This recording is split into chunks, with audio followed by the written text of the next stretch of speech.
Hi friends, ഇന്ന് ഞാൻ പറയാൻ പോകുന്ന വിഷയം സൗദി അറേബ്യയിൽ ഫൈനൽ എക്സിറ്റ് ലഭിക്കാതെ അവിടെ ഹുറൂബിലും ഇക്കാമ എക്സ്പയറി ആയിട്ടും പാസ്പോർട്ട് എക്സ്പയറി ആയിട്ടൊക്കെ കാരണത്താൽ കുടുങ്ങിപ്പോയവരുണ്ട്. ഒരുപാട് പേര് എന്നോട് ചോദിക്കുകയുണ്ടായി, എങ്ങനെ ഇങ്ങനെയുള്ള അവസ്ഥയിൽ, അതായത് ഹുറൂബായൊക്കെ വരും, മറ്റ് വയലേഷൻസ് ഉള്ളവർ, എന്തെങ്കിലും ലീഗൽ വയലേഷൻസ് അങ്ങനെയുള്ളവരൊക്കെ ഉണ്ടെങ്കിൽ അവർക്ക് ഇന്ത്യൻ എംബസി വഴിയായിട്ട് എക്സിറ്റ് അടിച്ച് പോരാവുന്നതാണ്. ഹുറൂജ് നിഹായ് എക്സിറ്റ്, ഫൈനൽ എക്സിറ്റ് അടിച്ച് സൗദി അറേബ്യയിൽ നിന്ന് പോകാവുന്നതാണ്. അതിന് നമ്മുടെ എംബസി, റിയാദിലുള്ള എംബസിയും ജിദ്ദയിലുള്ള കോൺസുലേറ്റും, അവിടെ നമുക്ക് ഒരു ഫോം പൂരിപ്പിച്ച് കൊടുത്തു കഴിഞ്ഞാൽ അവർ വഴിയായിട്ട് നമുക്ക് എക്സിറ്റ് തരുന്നതാണ്. ആ എക്സിറ്റ് ലഭിക്കാൻ ചില കണ്ടീഷൻസൊക്കെ ഉണ്ട്, അതെല്ലാം വഴി ഞാൻ പറഞ്ഞുതരാം. ഇവിടെ ഞാൻ പറയാൻ പോകുന്ന വിഷയം എന്ന് പറഞ്ഞാൽ, നിങ്ങളവിടെ കുടുങ്ങിപ്പോയൊരു വ്യക്തിയാണെങ്കിൽ നിങ്ങൾ നേരെ എംബസിയിൽ സൈറ്റിൽ കയറണം. അത് ഞാനിവിടെ കാണിക്കുന്നുണ്ട്. ആ സൈറ്റ് വഴിയായിട്ട് നിങ്ങളുടെ ഡീറ്റെയിൽസ് അതൊക്കെ എന്തൊക്കെയാണെന്ന് 1 by 1 ആയിട്ട് ഞാനിതിൽ കാണിക്കുന്നുണ്ട്. അപ്പോൾ ആ രജിസ്ട്രേഷൻ ഫോം ആദ്യം പൂരിപ്പിച്ച് കൊടുക്കുക എന്നുള്ളതാണ് ഫൈനൽ എക്സിറ്റ്. അവിടെ കുടുങ്ങിപ്പോയിട്ടുള്ളവർക്ക് ഹുറൂബിലും മറ്റു വയലേഷൻസിലൊക്കെ പെട്ട് നാട്ടിലേക്ക് വരാൻ പറ്റാതെ അവിടെ തങ്ങുന്നവർക്ക് ഉള്ള ഒരു വഴികാട്ടിയാണ് നമ്മുടെ ഇന്ത്യൻ എംബസി. ഇന്ത്യൻ എംബസി വഴി മാത്രമേ പിന്നെ നമുക്ക് അവിടെ നിന്ന് പോരാൻ പറ്റൂ. അപ്പോൾ ആ ഫോം എങ്ങനെ ഫില്ലപ്പ് ചെയ്യണമെന്നുള്ളത്, സൈറ്റിൽ കയറിയിട്ട് ഫില്ലപ്പ് ചെയ്യണമെന്നുള്ളത് ഞാൻ ഇവിടെ കാണിക്കുന്നുണ്ട്. അത് നിങ്ങൾ അതുപോലെ തന്നെ പലർക്കും അറിയില്ല സൈറ്റിൽ കയറി എന്തൊക്കെയാണ് ചെയ്യേണ്ടതെന്നുള്ളത്. അപ്പോൾ അത് ഞാൻ വ്യക്തമായിട്ട് ഇവിടെ ഓരോ കാര്യങ്ങളും വളരെ വ്യക്തമായിട്ട് തന്നെ ഞാൻ കാണിക്കുന്നുണ്ട്. അതുപോലെ നിങ്ങളത് സൈറ്റിൽ കയറി ഫില്ലപ്പ് ചെയ്യുക. അപ്പോൾ വീഡിയോ അതുപോലെ പറയുകയാണ്, എൻ്റെ ചാനൽ ഹമീദ് മാമു എന്ന ചാനൽ സബ്സ്ക്രൈബ് ചെയ്യാനും അതുപോലെ തന്നെ ബെൽ ബട്ടൺ ക്ലിക്ക് ചെയ്യുകയാണെങ്കിൽ നിങ്ങൾക്ക് എൻ്റെ വീഡിയോ അപ്പോൾ അപ്ലോഡ് ചെയ്യുന്ന വീഡിയോ നിങ്ങൾക്ക് ലഭിക്കുന്നതാണ്. കൂടാതെ ഒരു മെമ്പർഷിപ്പ് ക്യാമ്പയിനും കൂടി ഞാൻ യൂട്യൂബിൻ്റെ നിർദ്ദേശപ്രകാരം തുടങ്ങിയിട്ടുണ്ട്. കാര്യം പലരുടെയും സംശയങ്ങൾക്ക്, കമൻറ്റുകൾക്ക് എനിക്ക് മറുപടി പറയാൻ പറ്റാത്തൊരവസ്ഥയുണ്ട്. ആ അവസ്ഥ തരണം ചെയ്യാനും കൂടിയാണ് ഈ മെമ്പർഷിപ്പ് ക്യാമ്പയിൻ. അതായത് ചെറിയൊരു തുക മാസം സബ്സ്ക്രിപ്ഷൻ കൊടുക്കുകയാണെങ്കിൽ, നിങ്ങൾ ആ സബ്സ്ക്രിപ്ഷൻ എടുക്കുകയാണെങ്കിൽ നിങ്ങളുടെ സംശയങ്ങൾക്ക് ഞാൻ പെട്ടെന്ന് ഉത്തരം തരുന്നതാണ്. അതിനായിട്ട് എൻ്റെ ഫോൺ നമ്പറും മറ്റും നിങ്ങൾക്ക് പ്രൊവൈഡ് ചെയ്യുന്നതാണ് വാട്സപ്പിലൂടെ. അതും നിങ്ങളൊന്ന് ശ്രദ്ധയിൽ വെക്കുക. അതുകൂടി നിങ്ങൾ ശ്രദ്ധയിൽ വെക്കുകയാണെങ്കിൽ ഞാനുമായിട്ട് കോൺടാക്റ്റ് ചെയ്യാൻ ഒരു വഴി. അല്ലാതെ ഒരുപാട് കമൻറ്റുകളിലൂടെ പലരും എൻ്റെ ഫോൺ നമ്പർ ചോദിക്കുന്നുണ്ട്, എനിക്ക് കൊടുക്കാൻ നിർവാഹമില്ലാത്തതുകൊണ്ടാണ്.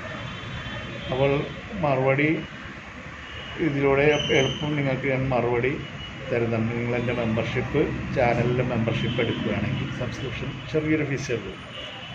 അപ്പോൾ വീഡിയോയിലേക്ക് പോകാം.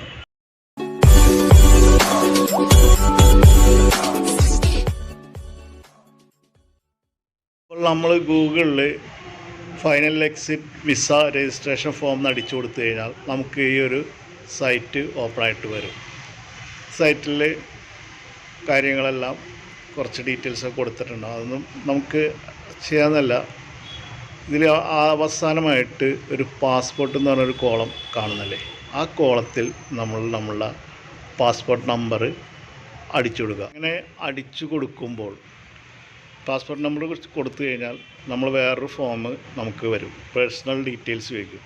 നമ്മുടെ പേര്, ഇക്കാമയിലെ പേര്, അതുപോലെ നമ്മളുടെ ഇമെയിൽ ID, നമ്മളുടെ വാട്സപ്പ് നമ്പർ, പിന്നെ സൗദിയിൽ ഉപയോഗിക്കുന്ന മൊബൈൽ നമ്പർ, നാട്ടിൽ ഉപയോഗിക്കുന്ന നമ്പർ, ഇതെല്ലാം നമ്മൾ അതിൽ എൻട്രി ചെയ്ത് കൊടുക്കുക. ആ റീജിയനും അടിച്ചു കൊടുക്കുക. റിയാദാണെങ്കിൽ റിയാദ്, ജിദ്ദ റീജിയൻ ആണെങ്കിൽ മക്ക മദീനയൊക്കെ ഒറ്റ റീജിയനിലെ പേരും അത് ജിദ്ദ റീജിയനാണ്. അത് കഴിഞ്ഞാൽ നമുക്ക് പാസ്പോർട്ട് ഡീറ്റെയിൽസ് എൻ്റർ ചെയ്യാൻ ചോദിക്കും. അപ്പോൾ നമ്മുടെ പാസ്പോർട്ട് നമ്പർ, അതിൻ്റെ എക്സ്പയറി ഡേറ്റ്, ഇഷ്യൂ ഡേറ്റ്, അതിൻ്റെ മറ്റുള്ള ഡീറ്റെയിൽസ് ഇതൊക്കെ അതിൽ എൻ്റർ ചെയ്ത് കൊടുക്കുക.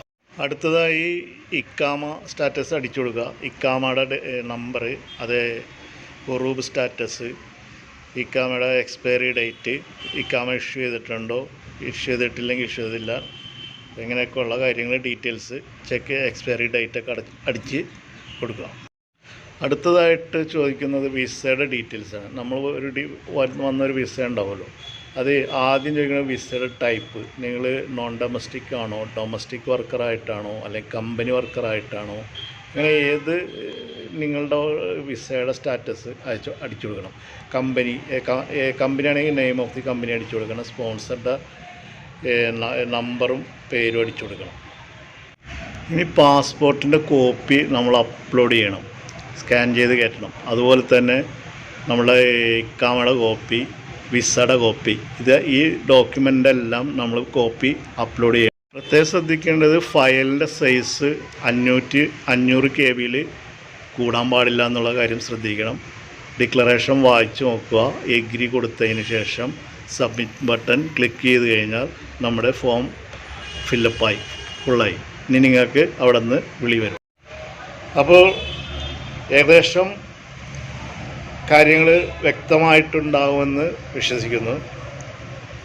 ഇതുപോലെ നമ്മൾ സൗദി അറേബ്യയിൽ വരാൻ പറ്റാതെ, ഫൈനൽ എക്സിറ്റ് കിട്ടാതെ എന്ത് ചെയ്യുമെന്നോ യാതൊരു രൂപമില്ലാതെ ഒരുപാട് പേര് എന്നെ തന്നെ വിളിക്കാറുണ്ട്. എന്നോട് ഒരുപാട് പേര് കമൻറ്റിൽ ചോദിക്കാറുണ്ട്, ഞാനിവിടെ ഫൈനൽ എക്സിറ്റ് കിട്ടാതെ ഹുറൂബിൽ കുടുങ്ങി കിടക്കുകയാണ്, അല്ലെങ്കിൽ എന്തെങ്കിലും പോലീസ് കേസിൽ കിടക്കുകയാണ്, നാട്ടിലേക്ക് വരാൻ പറ്റാത്തൊരു സിറ്റുവേഷനാണെന്ന് പറഞ്ഞുകൊണ്ട് ഒരുപാട് പേര് എന്നോട് ചോദിക്കുന്നുണ്ട്. അപ്പോൾ അവർക്കൊക്കെ ഉള്ളൊരു മറുപടി ആയിട്ടാണ് ഇത് കണക്കൂട്ടേണ്ടത്. കാരണം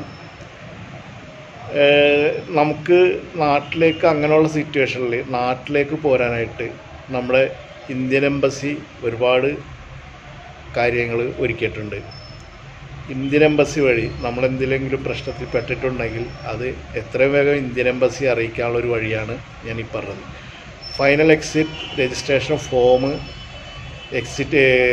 ഇന്ത്യൻ എംബസിയുടെ റിയാദിലുള്ളതും ജിദ്ദയിലുള്ള കോൺസുലേറ്റിലും ലഭ്യമാണ്. അത് ഗൂഗിളിൽ സെർച്ച് ചെയ്ത് കഴിഞ്ഞാൽ കിട്ടുമെന്നുള്ളത് ഞാൻ പറഞ്ഞിട്ടുണ്ടല്ലോ. അപ്പോൾ അതുവഴി നിങ്ങൾക്ക് വളരെ ഈസി ആയിട്ട് അവിടെ റൂമിലിരുന്നുകൊണ്ട് തന്നെ മൊബൈലിലൂടെ നിങ്ങളുടെ രജിസ്ട്രേഷൻ കംപ്ലീറ്റ് ചെയ്യാവുന്നതാണ്. ഈ പറഞ്ഞ രീതിയിൽ ഡീറ്റെയിൽസ് വളരെ ഈസി ആയിട്ട് രജിസ്ട്രേഷൻ കംപ്ലീറ്റ് ചെയ്തിട്ട് കഴിഞ്ഞ് കഴിഞ്ഞാൽ നിങ്ങളെ റിയാദ് എംബസി നിങ്ങളെ വിളിക്കും, അല്ലെങ്കിൽ ജിദ്ദയിലാണെങ്കിൽ ജിദ്ദ കോൺസുലേറ്റ് വിളിക്കും. അത് ഓരോ റീജിയൻ പറഞ്ഞിട്ടുണ്ട്. റിയാദ് റീജിയനിലുള്ളവർ, റിയാദിൻ്റെ പരിസരത്തിലുള്ള സിറ്റികളിൽ ജോലി ചെയ്യുന്നവർ റിയാദ് എംബസി വഴിയും, അതല്ല മദീന, മക്ക മുതലായ പ്രൊവിഷൻസിൽ ജോലി ചെയ്യുന്ന തൊഴിലാളികളാണ് ഇതുപോലുള്ള എക്സിറ്റ് വിസയിൽ വരാൻ പറ്റാതെ സാഹചര്യത്തിൽ നിൽക്കുകയാണെങ്കിൽ അവർക്ക് ജിദ്ദയുടെ കോൺസുലേറ്റ് ഉണ്ട്. ആ കോൺസുലേറ്റിൻ്റെ സൈറ്റ്, അങ്ങനെ ജിദ്ദ കോൺസുലേറ്റ് എന്ന് പറഞ്ഞ് അടിച്ചു കൊടുത്തു കഴിഞ്ഞാൽ അവർക്ക് ആ ഒരു ഫോം കിട്ടും.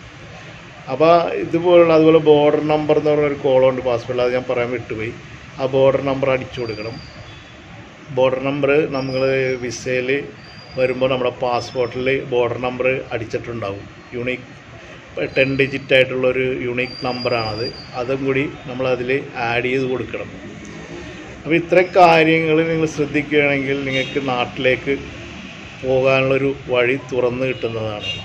ഇതെല്ലാം നിങ്ങൾ അറിഞ്ഞിരിക്കുന്നത് എന്തുകൊണ്ടും വളരെ അധികം മെച്ചപ്പെട്ട കാര്യമാണ്. കാര്യം നിങ്ങൾ അവിടെ പോയാൽ നിങ്ങൾക്ക് യാതൊരുവിധ എന്ത് തന്നെ ബുദ്ധിമുട്ട് നേരിട്ടാലും അതിൽ അറിയാതെ നിങ്ങൾ എത്രയും വേഗം എംബസിയായിട്ട് കോൺടാക്റ്റ് ചെയ്യാം. അപ്പോൾ ഈ വീഡിയോ നിങ്ങൾക്ക് ഉപകാരപ്രദമായെന്ന് ഞാൻ വിശ്വസിക്കുന്നു. കാരണം ഒരുപാട് പേരുടെ അഭ്യർത്ഥിച്ചുകൊണ്ട് മാത്രമാണ് ഞാൻ ഈ വീഡിയോ ഇട്ടിരിക്കുന്നത്. അതുപോലെ തന്നെ നിങ്ങൾ എൻ്റെ ചാനലിൽ മെമ്പർഷിപ്പ് എടുക്കുകയാണെങ്കിൽ ഇതുപോലുള്ള വീഡിയോകൾ നിങ്ങൾക്ക് ലഭിക്കുന്നതാണ്. അപ്പോൾ നിങ്ങളുടെ സംശയങ്ങൾക്ക് ഞാൻ വാട്സപ്പ് നമ്പർ പ്രൊവൈഡ് ചെയ്യും. ആ വാട്സപ്പ് നമ്പറിലൂടെ നിങ്ങൾക്ക് കോൾ ചെയ്യാൻ പറ്റില്ല, നിങ്ങൾക്ക് വോയിസ് മെസ്സേജ് വാട്സപ്പ് നമ്പറിലൂടെ അയച്ചു കഴിഞ്ഞാൽ നിങ്ങളുടെ സംശയങ്ങൾ ഞാൻ അപ്പോൾ പറഞ്ഞു തരാം. അപ്പോൾ അതിനായിട്ട് ഈ മെമ്പർഷിപ്പ്, ഇപ്പോൾ താഴെ ഒരു ബട്ടൺ കാണുന്നു, ജോയിൻ മെമ്പർഷിപ്പ് എന്നുള്ള ബട്ടൺ, അതിൽ നിങ്ങൾ ജോയിൻ ചെയ്യണം. അത് നിങ്ങളുടെ കൂട്ടുകാർക്കും മറ്റൊന്ന് പറഞ്ഞു കൊടുത്തു കഴിഞ്ഞാൽ അവരും ജോയിൻ ചെയ്യുകയാണെങ്കിൽ അവർക്കുണ്ടാകുന്ന സംശയങ്ങൾ, ഇതുപോലുള്ള ലേബർ നിയമങ്ങളും മറ്റുമായിട്ട് ഒരുപാട് പേര് എന്ത് ചെയ്യണമെന്നറിയാതെ, സൗദി നിയമങ്ങൾ അറിയാതെ പല കുരുക്കിലും പോയി ചാടുന്നുണ്ട്.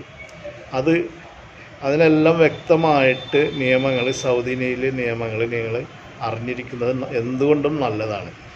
അപ്പോൾ ഇതുപോലുള്ള നിയമങ്ങളാണ് ഞാൻ എൻ്റെ വീഡിയോയിൽ അപ്പോൾ അപ്ലോഡ് ചെയ്യുമ്പോൾ നിങ്ങൾക്ക് ലഭിക്കും. ഈ മെമ്പർഷിപ്പ് എടുത്തു കഴിഞ്ഞാൽ നിങ്ങൾക്ക് സംശയങ്ങളുണ്ടെങ്കിൽ നിങ്ങളുടെ കമൻറ്റിന്, മെമ്പർഷിപ്പുള്ള അംഗങ്ങളുടെ കമൻറ്റിന് ഞാൻ എത്ര വേഗം മറുപടി കൊടുക്കുന്നതാണ്. അതിൻ്റെ എന്തൊക്കെ നിങ്ങളുടെ സംശയങ്ങളുണ്ടോ അതെല്ലാം ഞാൻ നിങ്ങൾക്ക് തീർത്തു തരുന്നതാണ്. അപ്പോൾ ഞാൻ ഈ വീഡിയോ ഇവിടെ ചുരുക്കുകയാണ്. എല്ലാവർക്കും നന്മ വരട്ടെ എന്ന് ആശംസിക്കുന്നു.